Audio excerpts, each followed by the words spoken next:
पुनर्विकासात फसवणूक करणाऱ्या बिल्डरांवर MPID लावा.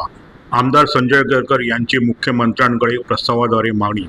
ठाणे, मुंबई आणि संपूर्ण MMR क्षेत्रात पुनर्विकासाच्या नावाखाली हजारो मध्यमवर्गीय कुटुंबीय आणि ज्येष्ठ नागरिकांची आयुष्यभराची कमाई लुटणाऱ्या बिल्डरांवर थेट MPID कायद्याअंतर्गत कारवाई करण्याची आक्रमक मागणी ठाण्याचे आमदार संजय केळकर यांनी राज्याचे मुख्यमंत्री व गृहमंत्री देवेंद्र फडणवीस यांच्याकडे केली आहे.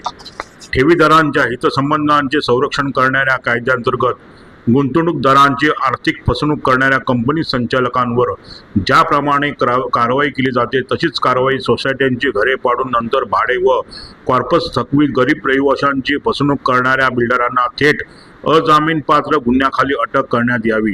त्याप्रमाणे MPID कायद्यात तातडीने सुधारणा करण्याचा सविस्तर प्रस्ताव आमदार संजय केळकर यांनी शासनाला सादर केला आहे. सध्या अनेक सोसायट्या सद्भावनेने बिल्डरांशी विश्वास करत असतात, परंतु बिल्डर विकास हक्क मिळवून इमारती पाडतात, सोसायटीच्या FSIचा वापर स्वतःच्या विक्रीसाठी करतात आणि काही महिन्यानंतर सभासदांचे भाडे देणे बंद करतात. यामुळे शेकडो कुटुंबे रस्त्यावर आली आहेत. अनेकांना घराअभावी आणि पैशाच्या अभावी अकाली मृत्यूला सामोरे जावे लागले आहे. या फसवणुकीला दिवाणी वाद ठरवून बिल्डर कायद्याच्या पळवाटा शोधत आहेत, असा संताप आमदार केळकर यांनी व्यक्त केला. आमदार केळकर यांनी मुख्यमंत्र्यांना दिलेल्या प्रस्तावात म्हटले आहे की जर एखादा नागरिक 1 कोटी रुपयांचं घर बिल्डरकडे देतो तर ती एक प्रकारची ठेव आहे. त्यामुळे बिल्डरने भाडे न दिल्यास तो गुन्हा वित्तीय संस्थेने केलेल्या फसवणुकीसारखाच मानला पाहिजे.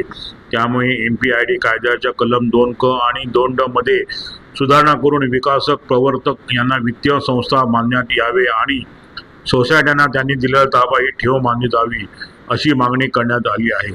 सर्वात महत्त्वाची सुधारणा सुचवताना आमदार केळकर यांनी स्पष्ट केले की जोपर्यंत आरोपी बिल्डर संपूर्ण थकीत रक्कम भाडे किंवा कॉर्पस सक्षम प्राधिकरणाकडे किंवा पीडित सभासदांना देत नाही तोपर्यंत त्याला कोणताही जामीन मंजूर केला जाऊ नये, अशी कठोर तरतूद या कायद्यात करावी. त्यामुळे बिल्डरांच्या मालमत्ता तत्काळ जप्त करून सभासदांना त्यांचे हक्काचे पैसे मिळवून देता येतील.